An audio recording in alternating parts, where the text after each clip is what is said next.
안녕하세요라는 말은 큰 의미나 뜻을 담기보다는 관용적인 표현으로 굳어진 우리나라에서만 사용되는 고유 인사법입니다. 물론 영어권에서는 굿모닝, 좋은 아침이라고 인사하기도 하고 불어권에서는 봉줄, 다시 봅니다라고 인사하기도 합니다. 하지만 이 안녕하세요라는 인사법에는 좀 다른 의미가 있다는 겁니다. 물론 이 안녕이라는 인사가 정확히 언제 시작되었는지는 알 수는 없습니다.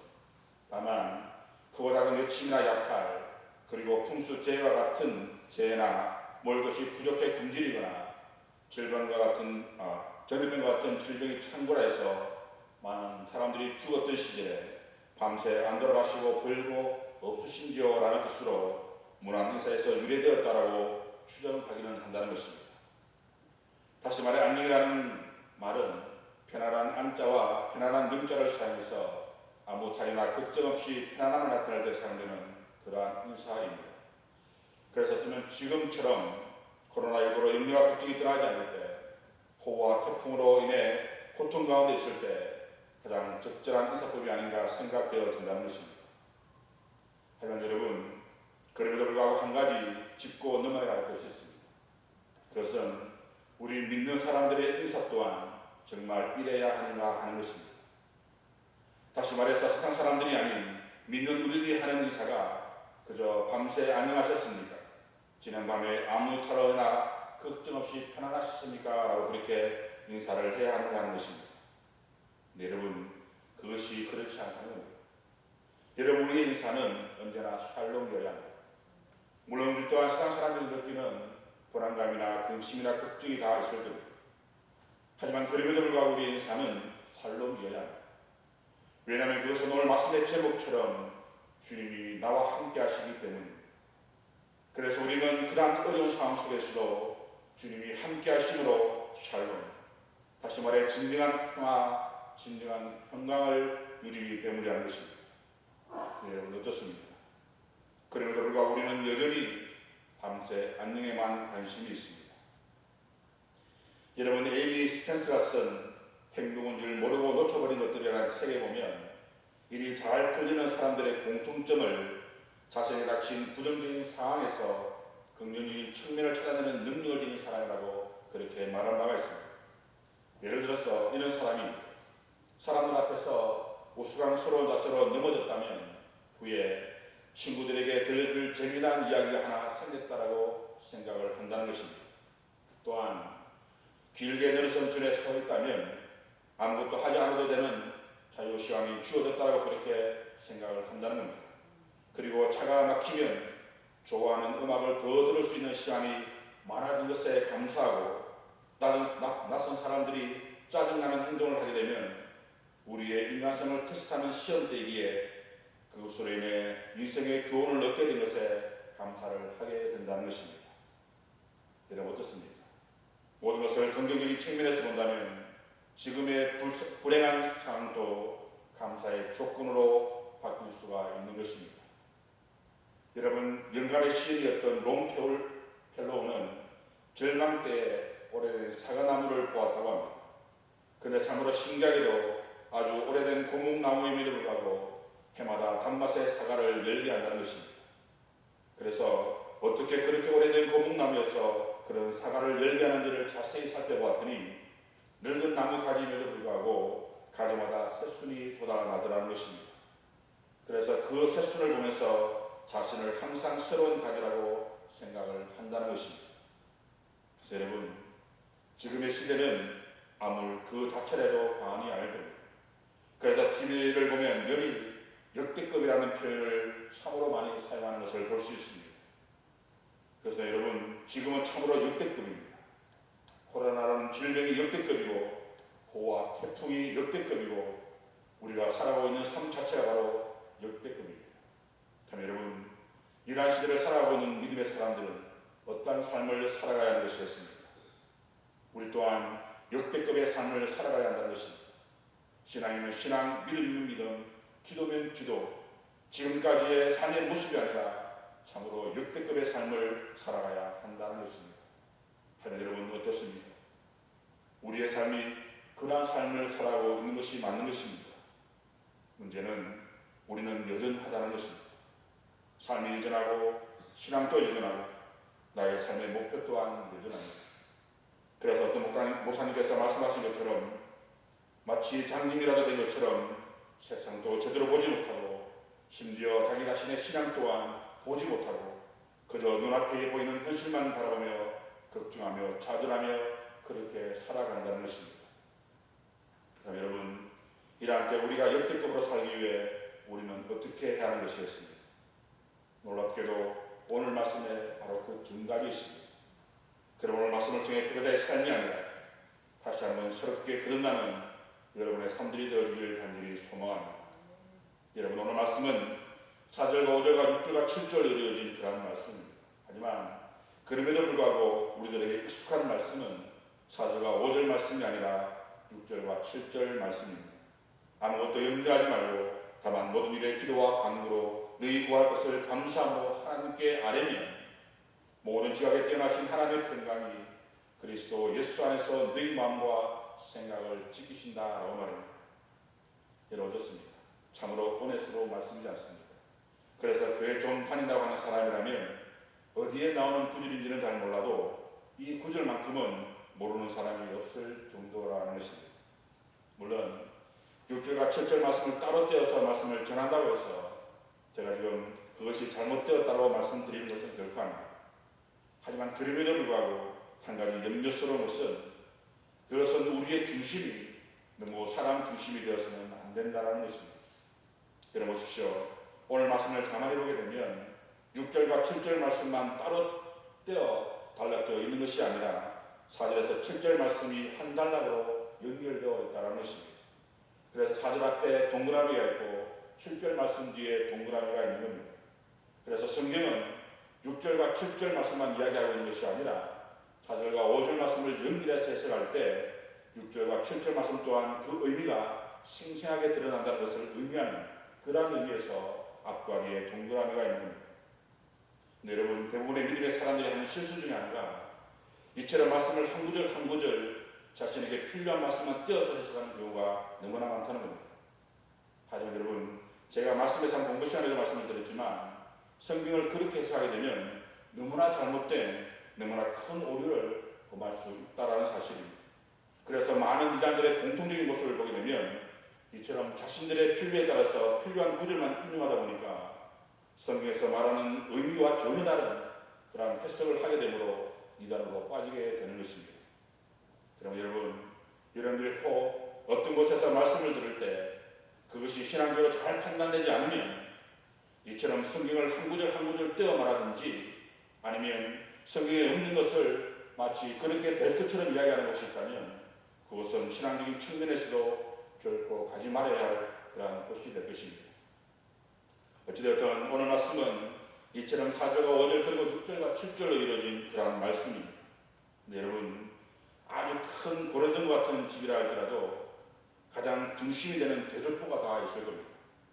그리고 그 대들보를 중심으로 해서 보가 연결되고 그리고 기둥이 세워지고 그리고 고래등과 같은 집이 되는 것입니다. 그래서 한 나라나 한 집안의 운명을 지고 나갈 만큼 중요한 사람을 가르쳐서 대들보와 같은 사람이라고 그렇게 이야기하기도 한다는 것입니다. 그런데 오늘 말씀에서도 이처럼 대들보와 같은 역할을 하는 말씀이 있다는 겁니다. 다시 말해 오늘 말씀은 이 구절을 빼고는 말씀이 해석되지 않을 만큼 중요한 구절이 있다는 겁니다. 여러분, 그것이 바로 5절 하반절에 나오는 주께서 가까우시니라 라는 말씀입니다. 다시 말해서 4절에서 7절까지의 말씀을 해석하기 위해서는 반드시 이 구절과 함께 읽어야 한다는 겁니다. 예를 들면 이렇게 됩니다. 4절 말씀을 보게 되면 주 안에서 항상 기뻐하라. 내가 다시 말하노니 기뻐하라. 왜? 주께서 가까우시니까. 그리고 5절 말씀에서도 너희 가정을 모든 사람에게 알리하라. 왜? 주께서 가까우시기 때문에. 아무것도 염려하지 마라. 왜? 주님께서 가까이 계시기 때문에. 여러분 어떻습니까? 우리가 왜 기뻐해야 하며 왜 우리가 모든 사람에게 관용을 베풀어야 하며 왜 우리가 아무것도 염려하지 말아야 하는 걸 지금 설명하고 있는 것입니다. 왜 그렇습니까? 그것은 주께서 가까우시기 때문입니다. 자, 여러분, 이 주께서 가까우시라는 말씀의 의미는 무엇이겠습니까? 그것은 말할 것도 없이 주님의 재림을 뜻하는 그러한 말씀입니다.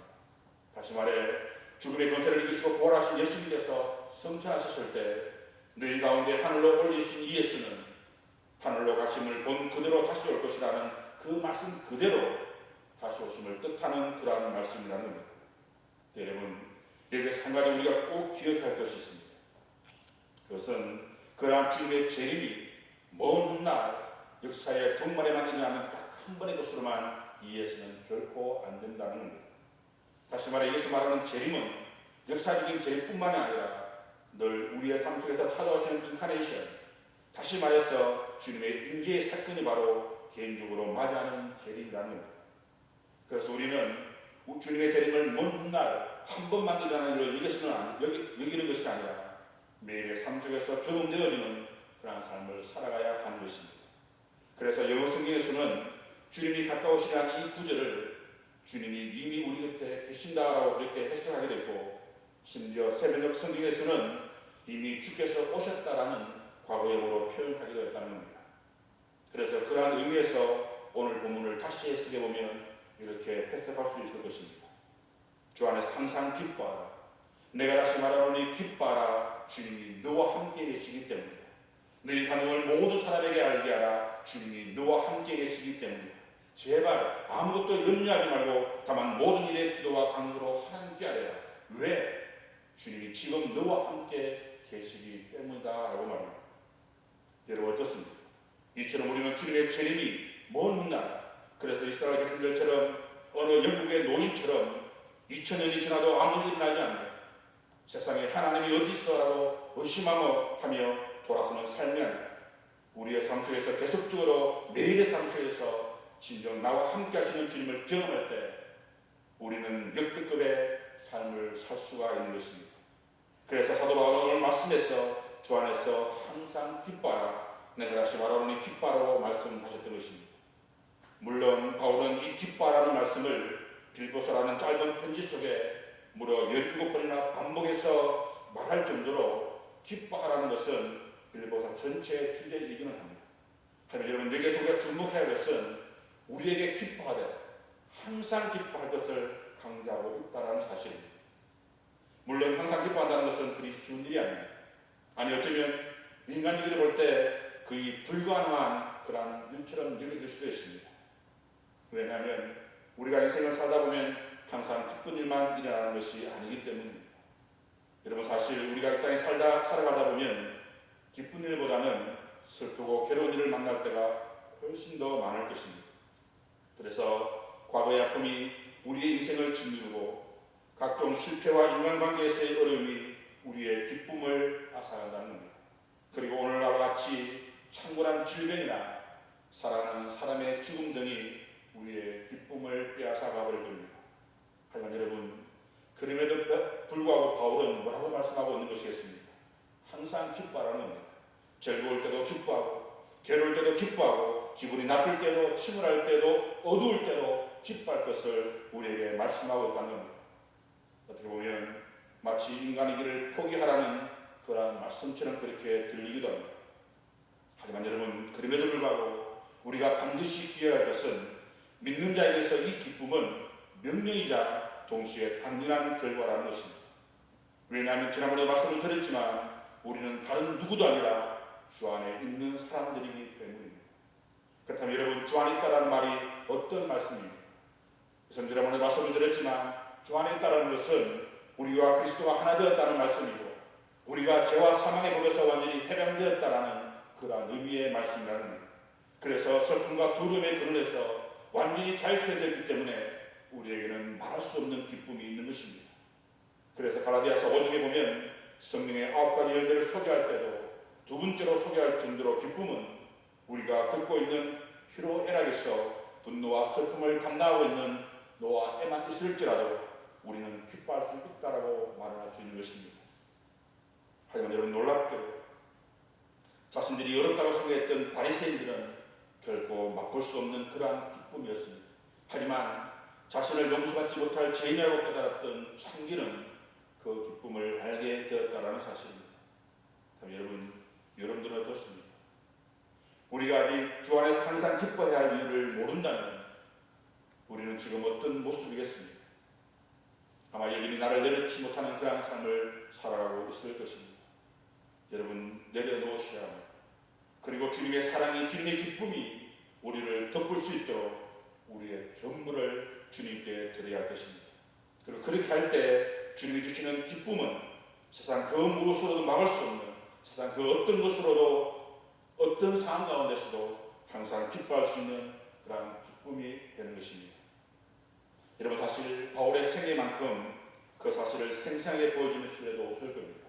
왜냐하면 단적인 내만 들어도 지금 빌립보서를 쓰고 있는 이곳이 바로 감옥 안이라는 것입니다. 다시 말해 그가 처해 있는 현실은 도무지 기뻐할 수 없는 상황이라는 겁니다. 더군다나 지금 자신은 자신의 죄로 말미암아 감옥에 있는 것이 아니라는 겁니다. 그런데 조금도 슬퍼하지 않고 조금도 두려워하지 않고 있다는 겁니다. 아니, 오히려 편지를 통해서 그는 너무나 기쁘다는 그러한 표현을 쓰고 있다는 겁니다. 그리고 여러분, 그는 과거 신라와 함께 빌립보 감옥에 갇혔을 때도 찬송을 불렀던 그러한 사람입니다.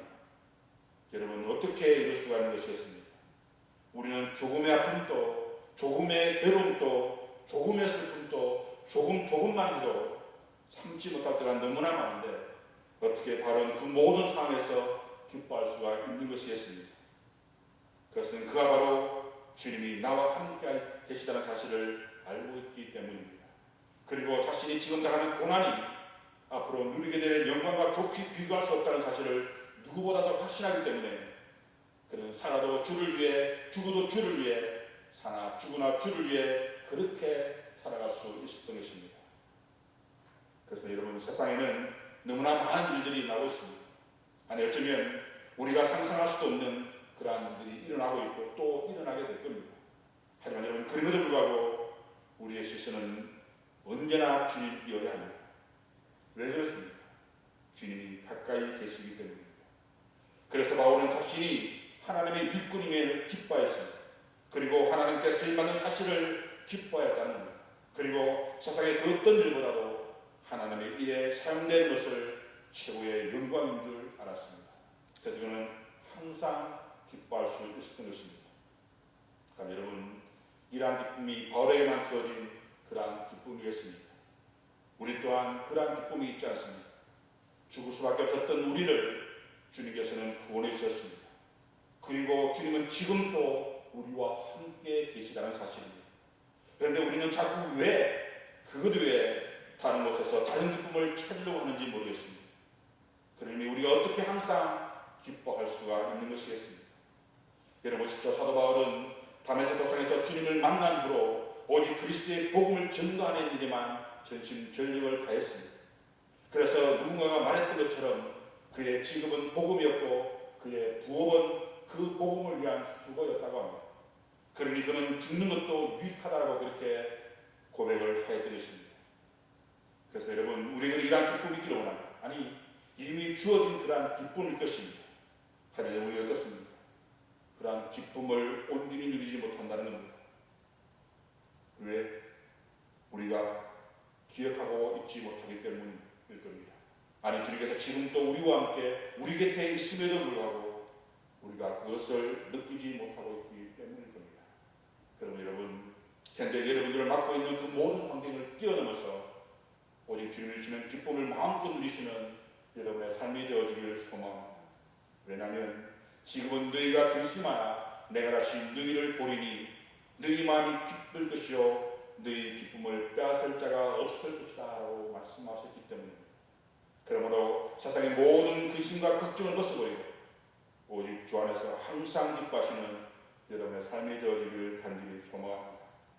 5절 말씀입니다. 너희가 능을 모든 사람에게 알게 주께서 가까우십니다. 아멘. 여러분 어떻습니까? 주님이 가까우시기 때문에 너희 관용을 모든 사람에게 알게 하라는 것입니다. 다시 말해 주님이 너와 함께 계시기 때문에, 너와 가까이 계시기 때문에 너희 관용을 모든 사람에게 알게 하라는 것입니다. 여러분 사실 주님이 가까이 계심을 아는 사람은, 주님이 자기 자신과 함께 계심을 늘 인지하고 살아가는 사람은 결코 인식할 수가 없습니다.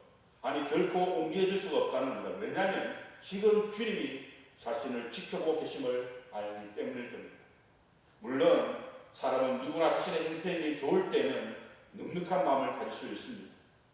하지만 상황이 어려지면, 상황이 불리해지면 아무래도 마음의 여유를 갖기란 어렵다는 것입니다.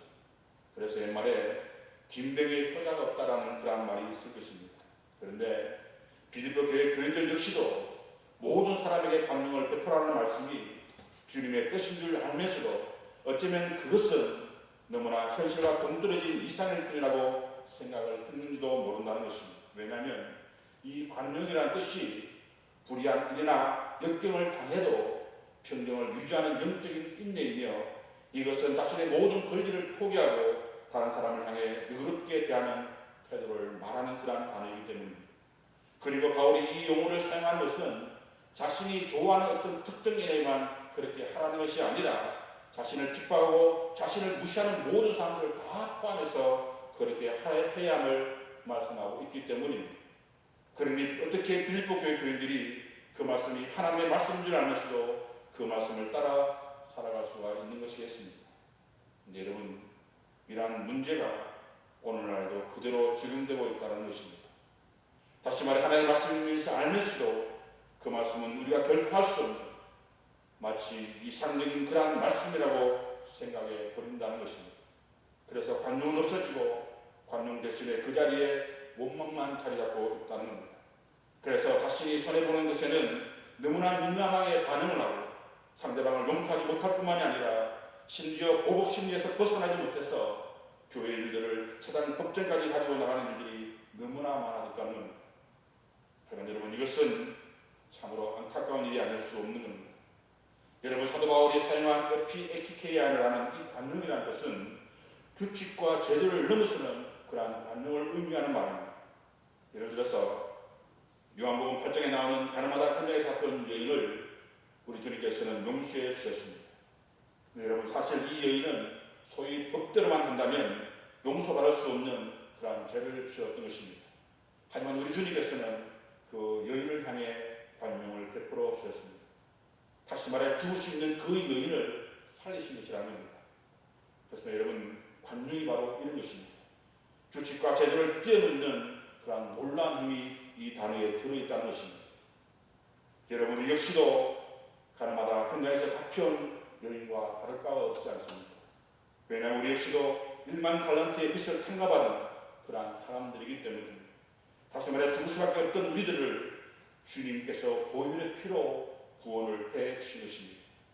그런데 그러한 우리들이 지금 우리 눈앞에 있는 100데나리온의 빚진 자를 용납하지 못한다면 우리가 어떻게 긍휼함을 받을 수 있는 것이겠습니까? 여러분, 관용은 법의 울타리를 넘는 하나님의 사랑을 의미하는 그러한 단어입니다. 다시 말해 엄격한 법의 잣대로 우리에게도 만약에 적용했다면 우리는 결코 용서받지 못할 그러한 죄인들이었다는 겁니다. 하지만 우리 주님께서는 법 그 이상을 우리에게 적용하셨기 때문에 우리 모두가 다 구원을 받을 수 있었던 것입니다. 그래서 여러분, 이것을 아는 것이 바로 신앙의 기쁨이고 신앙의 높음입니다. 또한 내가 적용받는 그 사랑의 법을 다른 사람에게도 적용하는 삶, 그것이 바로 그리스도인의 삶입니다. 그럼 여러분, 주님의 관용이 나에게만 적용되는 것이 아니라 나를 통해 다른 사람에게도 적용될 수 있도록 그렇게 살아가는 여러분의 삶이 되어주길 원합니다. 하지만 여러분, 그럼에도 불구하고 결코 간과하지 말할 한 가지 중요한 사실이 있습니다. 그것은 바울은 너희 관용을 모든 사람에게 알게 하라고 말한 것으로 그치지 않고 곧 바로 주께서 가까우시니라라고 그렇게 말씀하고 있기 때문입니다. 물론 앞에서 언급한 것처럼 이 주께서 가까우시니라는 말씀은 모든 날 역사적인 종말세에 예수님의 재림을 뜻하는 그러한 말씀이기도 합니다. 하지만 그럼에도 불구하고 우리가 결코 놓치지 말아야 할 것이 있다는 겁니다. 그것은 이 주께서 가까우시라는 말씀이 앞에서 말씀드렸지만 모든 날 역사적인 종말을 의미하는 것만 아니라 지금 나에게 일어날 수 있는 개인적인 종말도 의미하고 있기 때문입니다. 여러분, 태어나는 것에는 순수가 있어도 죽는 것에는 순수가 없다는 말이 있습니다. 물론 그런 일이 일어나면 안 되겠지만 오늘이 마지막일지 내일이 마지막일지 아무도 모른다는 겁니다. 그래서 우리의 신앙이 종말론적인 그러한 신앙이 되어야 한다고 그렇게 말을 합니다. 여러분, 한번 생각해 보시기 바랍니다. 오늘 주님 앞에 설지 내일 주님 앞에 설지 다음 달에 주님 앞에 설지 모르는 사람이 이제 눈만 감았다 뜨면 장소가 바뀌어서 요단강 건너 영광스러운 주님 앞에 서게 될 텐데, 그러한 사람이 무엇이 아쉽고 무엇이 원망스럽겠습니까? 그러므로 여러분, 주께서 가까웠다는 사실을 인지하고 사는 사람은 모든 사람에게 관용을 베푸며 그렇게 살아가게 되어 있는 것입니다. 여러분, 우리 기독교인이며 철학학 교수였던 김윤석 교수님이 쓴 백세를 살아보니라는 책이 있습니다. 근데 그 책에 보면 이런 내용이 있습니다. 어떤 사람이 이렇게 질문을 하였다는 것입니다. 교수님, 백세를 살아보니 어떻습니까? 라고 말합니다. 그랬더니 교수님께서 이렇게 말씀을 하시더라는 것입니다. 백세를 살다 보니 미운 사람이 아무도 없더라는 것입니다. 그래서 그 사람이 어떻게 그것이 가능하냐고 그렇게 물었더니 교수님께서 이렇게 대답을 하시더라는 겁니다. 다 죽었다. 미워하고 싶어도 다 죽어버렸기 때문에 미워할 사람이 없다는 겁니다. 그래서 여러분, 매일매일 죽음을 앞두고 살아가는 사람은 미운 사람이 없든지 미운 사람이 가든지 우리가 아둥바둥 저 사람을 죽여달라고 저 사람을 살려달라고 할 필요가 없다는 겁니다. 다만 우리는 우리의 관용을 모든 사람에게 알게 할 뿐이라는 겁니다. 왜냐하면 주님이 가까이 오셨기 때문입니다. 여러분, 우리는 분명 죽었다 살아난 사람들입니다. 여러분, 그 사실을 믿으십니까? 그렇다면 여러분, 이처럼 주님께서 우리를 다시 살리셔 주신 우리의 시간은 어느 책의 제목처럼 사랑하며 살기에도 너무나 부족한 시간이라는 겁니다. 그런데 우리는 사랑하기에도 너무나 아까운 이 시간을 이것 빼고 저것 빼고 하루는 미워하고 하루는 원망한다면 얼마나 어리석은 삶을 살아가는 것이겠습니까? 여러분, 우리나라를 동방에 등불하게 했던 인도의 시인 타우라라는 사람이 있습니다. 그 사람이 쓴 책에 보면 이런 이야기가 적혀져 있습니다. 어떤 청년이 해질녘에 겐지스 강가에 앉아서 무심코 돌멩이 하나를 흐르는 겐지스 강에 던졌다고 합니다. 그리고 아무런 생각 없이 계속적으로 그렇게 주변에 있는 돌멩이를 주워 던지고 또 던지고 밤을 꼬박 새우며 던지고 또 던졌다는 겁니다. 그런데 이제 떠오르는 아침 태양을 바라보며 마지막 남은 돌멩이 하나를 던지려고 하는데 그 돌멩이가 아침 햇살을 받으며 반짝이더라는 것입니다. 그래서 가만히 살펴보니 그 돌멩이는 그냥 돌이 아니라 황금이었다는 것입니다. 다시 말해 그 청년이 밤새도록 던진 것은 그냥 그런 돌이 아니라 황금이었던 것입니다. 그래서 그 청년은 한없이 울었다는 것입니다. 여러분, 우리 인생에서 흘러가는 시간은 그냥 그렇게 흘러가는 그러한 시간이 아님을 아셔야 합니다. 왜냐하면 우리에게 주어진 시간은 우리 주님께서 피로 값주고 사신 너무나 소중한 그러한 시간이기 때문입니다.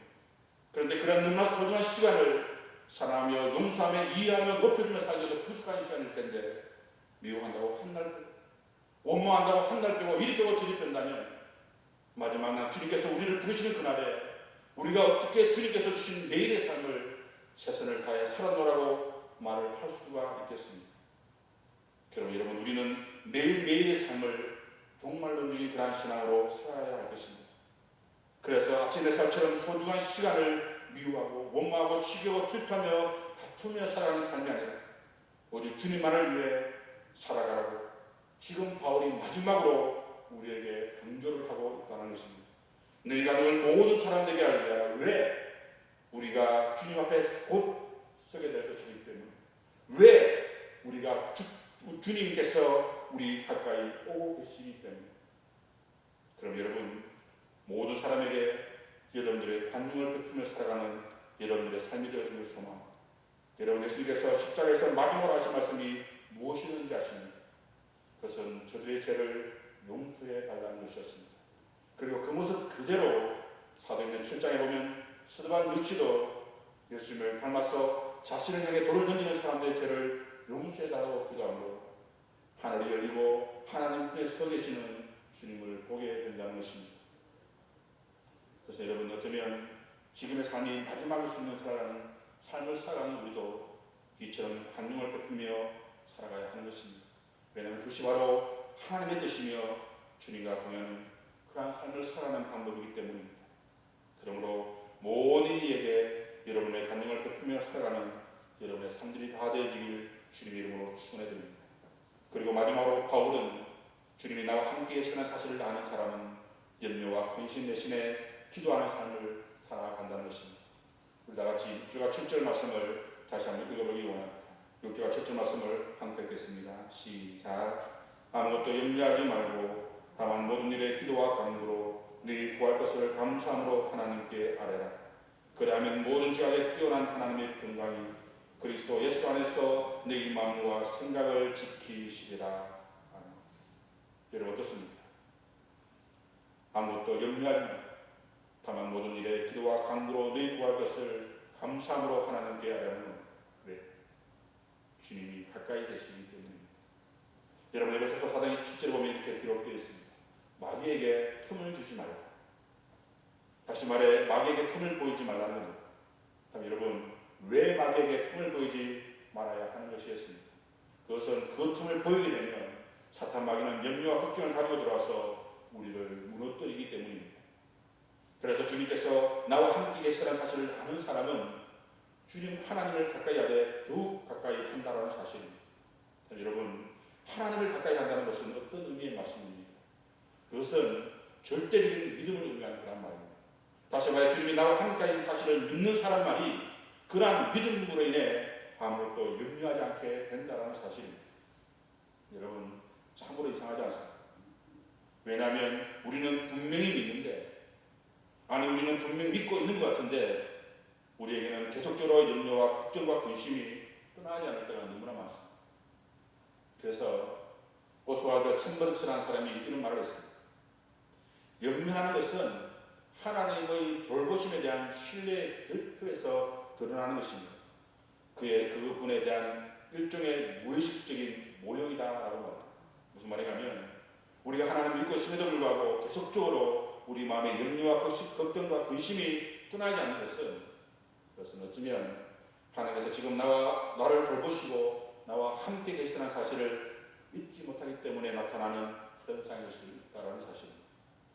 물론 지금까지 내가 어떻게 예수를 믿어왔는데 내가 얼마 동안이나 교회에 다니고 있는데 하면 여러분 결코 그러한 연수가 그러한 입술의 고백이 믿음의 척도는 될 수 없다는 사실입니다.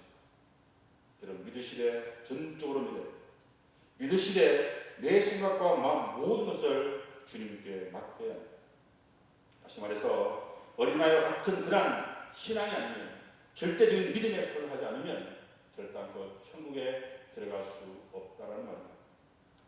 여러분 아주 오랫동안 비가 내리지 않아서 온 나라가 비 때문에 너무나 힘든 시간을 보내었다고 합니다.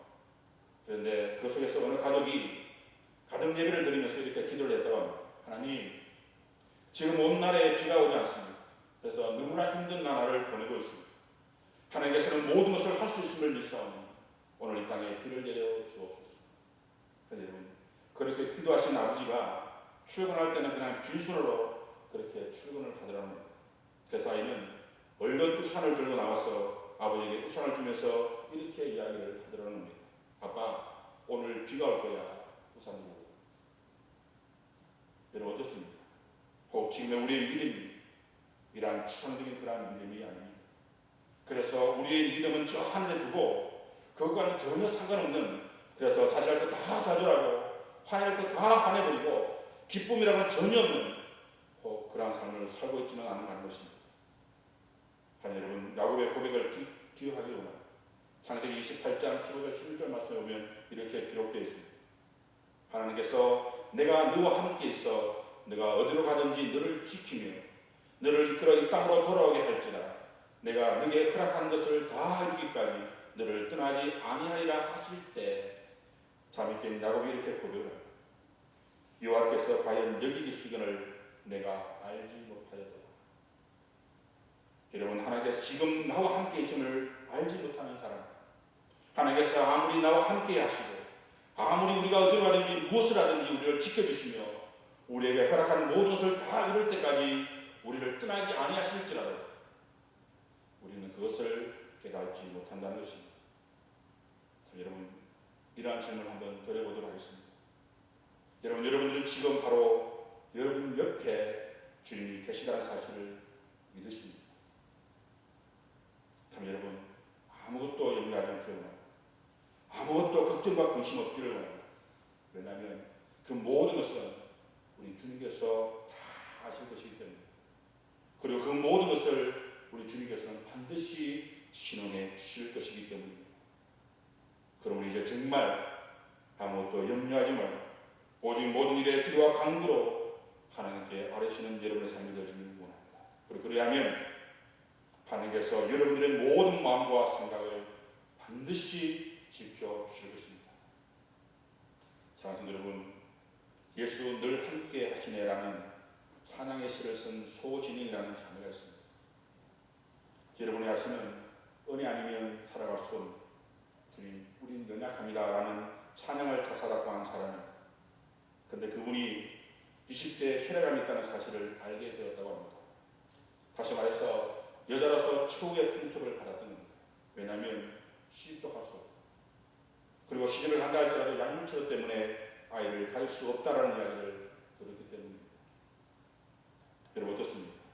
그런데 여러분, 그 자매는 이렇게 고백을 했다는 겁니다. 그래, 생명은 오늘 있다가 덕분처럼 없어지고 내일이면 주님 앞에 설 수도 있을 것입니다.